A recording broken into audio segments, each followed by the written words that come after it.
నమస్తే. ఇవాళ మన స్టూడియోలో ఐకాన్ ఆస్ట్రాలజర్ గట్టిపల్లి సురేష్ బాబు గారు ఉన్నారు. గురుగారితో మాట్లాడదాం. గురుగారు నమస్కారం. జై శ్రీమన్నారాయణ. గురుగారు, మార్చి నెలలో సింహరాశి వారి పరిస్థితి ఎలా ఉండబోతుంది? ఎలాంటి రిజల్ట్స్ ఉంటాయి? ఎలాంటి రెమెడీస్ చేసుకుంటే బాగుంటుంది అంటారు? సింహరాశిని చూసినట్లయితే కనుక ఈ 2020 సంవత్సరం మార్చి మాసంలో ఎందుకో నాకు అర్థం కావట్లేదు, కానీ ద్వాదశ రాశుల వారు అందరికీ కూడా ఎందుకో ఈ మార్చి మాసం బాగా గుర్తుండిపోయి గుర్తింపు తెచ్చుకొని అలాగా మెమొరీస్ఫుల్గా ఉండేలా కనిపిస్తుంది ద్వాదశ రాశులు అందరికీ కూడా. ఎందుకంటే సమీప దూరంలోనే మనకి గ్రహాలన్నీ మారడం ఒకటి, సమీప దూరంలోనే అన్ని గ్రహాలు పెద్ద పెద్దవి మారడం ఒకటి. అసలు పరిస్థితులు ఎలా ఉంటాయంటే, ఇప్పుడు ఎక్కడైనా డబ్బు పెట్టుబడి పెట్టేసి బాగుంటుంది అనేటప్పటికి నైట్ ఐపీ పెట్టుకోవడం. అంటే రానున్న కాలంలో ఎట్లా ఉంటుందంటే వ్యవస్థ ఎలా మారుతుందంటే, ఫస్ట్ సింహరాశి చెప్దాము, సింహరాశితో పాటు కొంచెం వ్యవస్థ చెప్దాం. ఈ సింహరాశి వాళ్ళకే కాదు, ద్వాదశ రాశుల వాళ్ళందరికీ కూడా వ్యవస్థ ఎలా మారుతుందంటే, కొన్ని కోట్ల రూపాయలు పెట్టినటువంటి కంపెనీలన్నీ కూడా హైఫై కనిపించేటువంటి పరిస్థితులు ఉండవు. పెద్ద పెద్ద 20 ఇయర్స్ 25 ఇయర్స్ నుంచి ఉన్నటువంటి కంపెనీలన్నీ కూడా పోయేలా కనిపిస్తున్నాయి. కొత్తగా నైట్ వచ్చేసి మంచి స్థాయికి వెళ్ళేటువంటి కంపెనీలు కూడా కనబడుతున్నాయి రానున్నటువంటి కాలంలో. అందరూ కూడా గుర్తుంచుకోవాల్సిన విషయం ఇది. ఎందుకు ఇది చెప్పాల్సి వచ్చింది అంటే, ఈ మధ్యన ఈజీ మెథడ్, ఇది సంపాదన, డబ్బు ఊరకనే రావాలి, మనిషిని పట్టుకుంటే డబ్బు రావాలి, మాటలో డబ్బు రావాలి అని చూసేవాళ్ళు చాలామంది ఉన్నారు. ఓకే, అయితే అందరిలో గమనించుకోవాల్సిన విషయం ఏంటంటే, వీరందరూ ఊహించేటువంటి విషయం ఏదంటే ఊరకని డబ్బు ఎక్కడ రాదు అని గమనించుకోవాలి. ఈ 2020 సంవత్సరంలో ఇంకోటి కూడా ఉంది, బ్యాక్మెయిల్ చేయడం. బ్యాక్మెయిల్, ఎవడైనా హైక్కి వెళ్తున్నారంటే, ఇప్పుడు ఎక్కడ దాకా ఎందుకు, మేము ఉన్నాము, ఇప్పుడు మేము గురువుగారు ఉన్నాం కదా, ఇప్పుడు మేము హైక్కి వెళ్తున్నామంటే ఎవరో వస్తారు తొక్కేయడానికి, కాంట్రవర్సీ చేయటము, లేకపోతే బ్యాక్మెయిల్ చేయటము. ఎవరో ఎప్పుడో ఏదో వస్తారబ్బా, ట్రీట్మెంట్ చేయించుకుంటారు. ఈ ట్రీట్మెంట్ చేయించుకున్న తర్వాత ఏదో చేయి పట్టుకున్నాడని, కాలు పట్టుకున్నాడని, లేకపోతే ఇంకోటని మాట అన్నారని చెప్పేసి అని ఒక 2-3 నెలలు అయిన తర్వాత కేసులు పెట్టడం. అంటే ఎక్కడైతే వీళ్ళకి డబ్బు కావాలో ఈజీగా సంపాదించుకోవాలి అనే ఒక ఆలోచనతో వచ్చేవాళ్ళు చాలామంది కనిపిస్తున్నారు. బీ కేర్ఫుల్, ద్వాదశ రాశుల వారు అందరూ కూడా జాగ్రత్తగా ఉండడం మంచిది. అందులో ఈ యొక్క మార్చి మాసం 2020 సంవత్సరంలో ద్వాదశ రాశులు అందరూ కూడా కొంచెం జాగ్రత్తగా ఉండాలి. ఇక అలా మోసాలు చేసేవాళ్ళు కూడా ద్వాదశ రాశుల్లో వాళ్ళే ఉంటారు కాబట్టి వాళ్ళు కూడా జాగ్రత్తగా ఉండాలి. ప్రతి ఒక్కటి వాళ్ళకి శుభం రాదు, ప్రతి ఒక్కటి వాళ్ళకెళ్ళే ఉంటుందని అయితే లేదు. వాళ్ళు కూడా జాగ్రత్తగా ఉండాలి. అందులో మనకి ఇప్పుడు ఎందుకు చెప్పాల్సి వచ్చింది ఈ విషయం అంటే, సింహరాశి, ఈ సింహరాశి వాళ్ళు ఇలాంటి వాళ్ళంటూ మోసపోయే తత్వం ఉంది కాబట్టి పర్టికులర్గా వాళ్ళకి చెప్పాల్సి వచ్చింది. ఎందుకంటే 8వ స్థానంలో వీళ్ళకి ఆ రాహు ఉండడం, 8వ స్థానంలోనే శుక్రుడు ఉండడం, 8వ స్థానంలోనే శుక్రుడితో పాటు రాహు ఉండడం, బుధుడు కూడా ఉండడం 8వ స్థానంలోనే.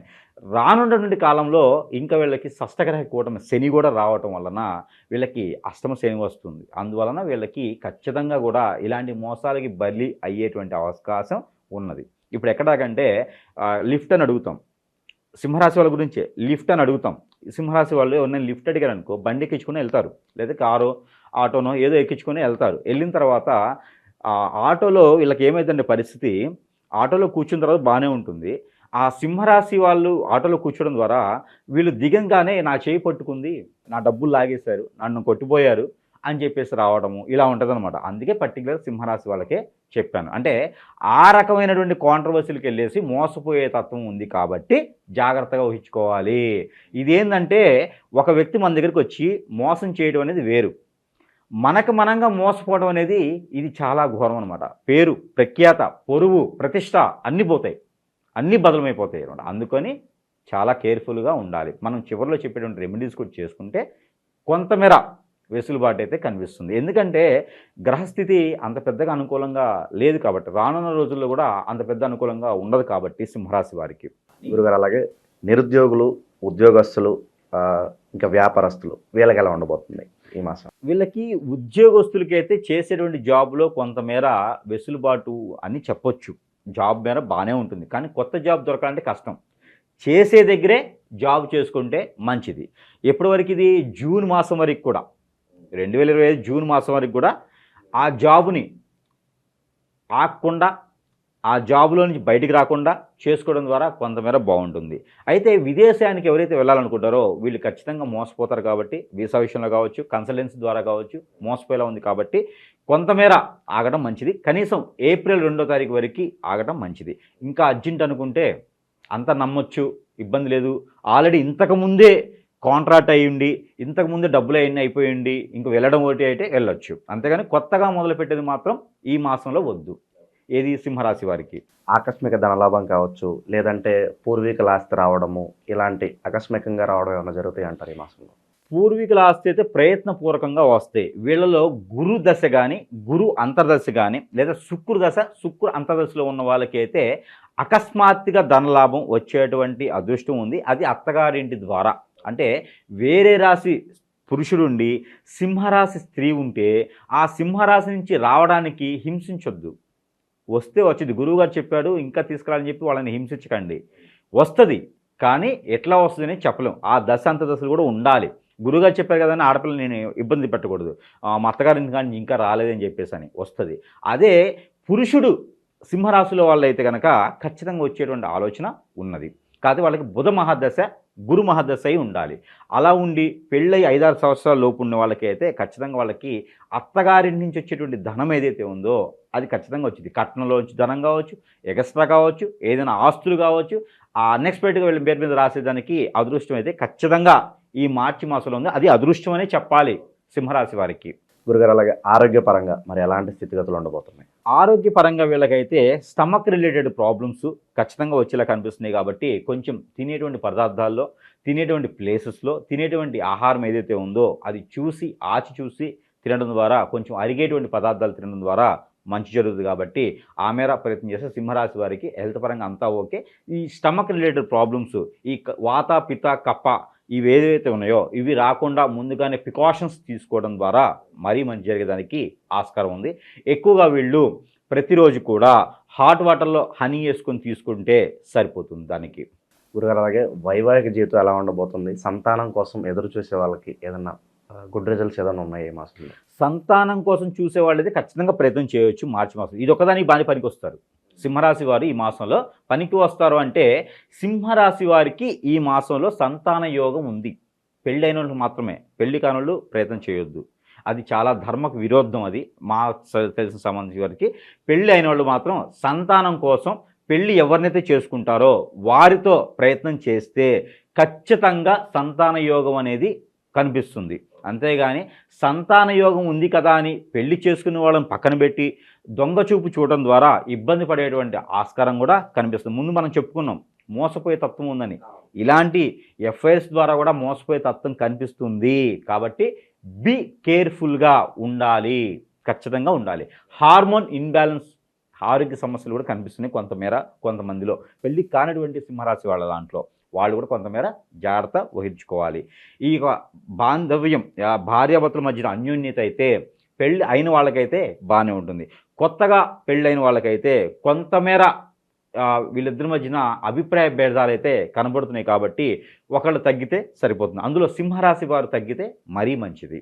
గురుగారు అలాగే ఏదన్నా కొత్త వ్యాపారాలు మొదలు పెట్టాలి అనుకుంటే ఏ రంగాలు సూచిస్తారు? దేనిలో పెడితే బాగుంటుందంట? సింహరాశి వారికి ఐరన్, ఇనుము, ఇటుక, కన్స్ట్రక్షన్ రంగాల వాళ్ళకి చాలా బాగా కలిసి వస్తుంది. బిల్డర్స్గా కన్స్ట్రక్షన్ ఫీల్డ్ చేసే వాళ్ళకి అందరికీ కూడా బాగా కలిసి వస్తుంది. ఇప్పుడున్న పరిస్థితుల్లో కన్స్ట్రక్షన్ రంగం బాగాలేదు కదా, అది అన్ని రాశుల వారికి బాగాలేదు. సింహరాశి వారికి బాగుంది, మొదలు పెట్టవచ్చు. కానీ ఒక పనిని ఒకటికి 2, 3, 4 సార్లు చేయండి, తప్పులేదు. ఓర్పుతో ఉండండి. నోరు జారొద్దు, నోరు పేలొద్దు. నోరు అదుపులో ఉంచుకొని మన పని మనం చేసుకున్నట్లయితే కనుక కన్స్ట్రక్షన్ రంగాల్లో బాగుంటుంది.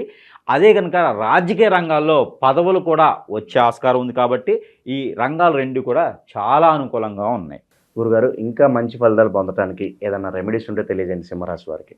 వీళ్ళకు ఉన్నటువంటి గ్రహస్థితి ప్రకారంగా కూడా అనుకూలించడానికి పెద్దగా గ్రహాలు వీళ్ళకి అన్ని బాగానే ఉన్నాయి.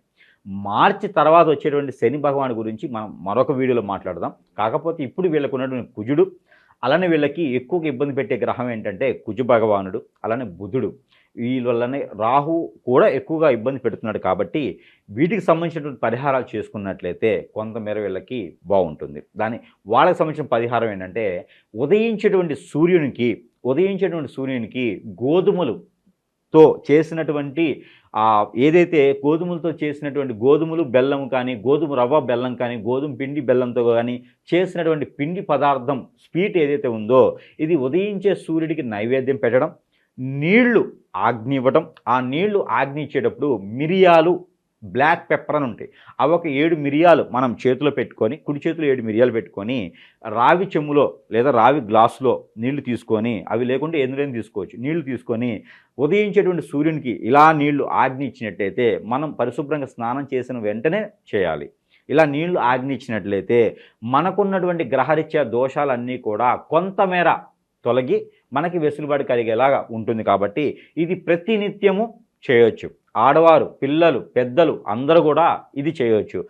ఆ నీటిని ఇంట్లో చల్లుకున్నట్లయితే ఆ ఉదయించే సూర్యునికి వేసినటువంటి ఆజ్ఞ నీళ్ళు ఏవైతే ఉన్నాయో కింద కూడా ఒక పాత్ర పెట్టేసి దాంట్లోకి పోసుకొని ఆ నీరు కనుక ఇంట్లో చల్లినా, ఆ నీరు మనం చల్లుకుంటే కూడా మన మీద ఉన్నటువంటి నరదిష్టి, నరఘోష పోయేసి అదృష్టం వచ్చేలాగా ఉంటుంది. ఆ మేర ప్రయత్నం చేయొచ్చు.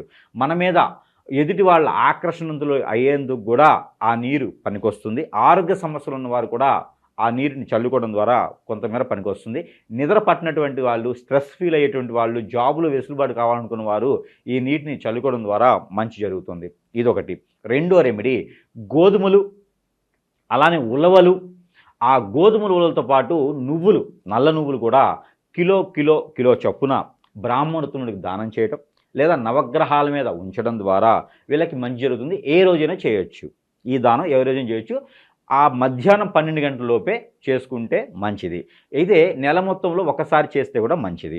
అయితే మనకి ఈ 12వ తారీఖున పౌర్ణమి రావడం జరుగుతూ ఉంది. ఈ పౌర్ణమికి గనక వీళ్ళు బియ్యం దానం చేయడం, అంటే కొంతమంది 13వ తారీఖు కూడా చేస్తున్నారు పౌర్ణమి. ఈ పౌర్ణమి రోజుకి వీళ్ళకి ఈ పౌర్ణమి ముందు నుంచి ఈ 3 రోజులు కూడా బియ్యం దానం చేయటం మంచిది. ఉదయించేటువంటి చంద్ర భగవానుడికి ఒక నులిపోగు దానం చేస్తే, నులిపోగు ఇలా విసిరేసి నమస్కారం చేసుకుంటే మంచిది. పారేటువంటి నీటిలో సాయం సంధ్య వేళ దీపారాధన చేసేసి మనకున్నటువంటి రుమ్మతులు, కోరికలు ఏవైతే ఉన్నాయో దోషాలు కూడా చెప్పుకొని, కోరికలు కూడా చెప్పుకొని నీటిలో వదిలినట్టయితే మరీ మంచి జరిగేదానికి ఆస్కారం ఉంది. కొత్తగా పెళ్ళిళ్ళు చేసుకోవాలనుకున్న వారు కుజదోషం, నరఘోష, నరదిష్టి, అలానే కాలసర్పదోషం, నాగదోషం ఇలాంటి వాళ్ళు ఎవరైనా ఉన్నారో వాళ్ళు కూడా ఈ దీపారాధన చేసుకుంటే మరీ మంచిది. ఈ దీపారాధన చేస్తూ ఎర్రని తువ్వాల కానీ, ఎర్రని బ్లౌజ్ పీస్ కానీ ఆ నీటిలో పసుపు కొమ్ములు 4 పెట్టేసి వదిలినట్లయితే వీళ్ళలో ఉన్నటువంటి దోషాలన్నీ కూడా పటాపంచలేదానికి ఆస్కారం ఉంది. ఇది వీళ్ళు శనివారం రోజు కానీ, గురువారం రోజు కానీ చేస్తే మరీ మంచిది. తిథి వారం అవసరం లేదు. అయితే వారం అవసరం, తిథి నక్షత్రం అవసరం లేదు. గురువారం కానీ, శుక్రవారం కానీ చేస్తే, గురువారం కానీ, శనివారం కానీ చేస్తే మంచిది. ఈ పరిహారాలతో పాటు మనం ప్రతి నెలకి ఇస్తున్నట్టుగా గ్రహాలు ఏదైతే అననుకూలంగా ఉన్నాయో అనుకూలంగా మార్చేందుకు నెంబర్స్ కూడా ఇవ్వడం జరుగుతుంది. కాబట్టి ఆ మేర సింహరాశి వారు ప్రతిరోజు కూడా పఠించుకొని అదృష్టవంతులు అవ్వేదానికి నెంబర్ కూడా ఇద్దాం. ఈ సింహరాశి వారికి 8654-297 8654-297 ఈ నెంబర్ ఏదైతే ఉందో ఇది ప్రతినిత్యము 109 టైమ్స్ పఠనం చేసుకుంటే మరీ మంచిది. అయితే వీళ్ళు శనగలు కానివ్వండి, లేకపోతే బాదం పప్పు, కిస్మిస్ ఈ మూటిలో ఏదో ఒకటి చేతిలో పెట్టుకొని 11 పెట్టుకోవాలి. 11 రకాల సీడ్స్ పెట్టుకొని, అంటే 11 గింజలు పెట్టుకొని వీళ్ళు పారాయణ రూపంగా జపం చేసి తిన్నట్లయితే వీళ్ళకున్నటువంటి రుమ్మతులు అన్నీ తొలగేసి అదృష్టవంతులు అయ్యేదానికి ఆస్కారం ఎక్కువ. కాబట్టి ఈ మేర చిన్న చిన్న పరిహారాలు చేసుకొని సింహరాశి వారు కూడా మార్చి మాసం 2020 సంవత్సరంలో అదృష్టవంతులు అయ్యేదానికి ఉంటుంది. కాబట్టి ఈ మరి చిన్న చిన్న పరిహారాలు చేసుకొని అదృష్టవంతులు అవ్వచ్చు. జై శ్రీమన్నారాయణ.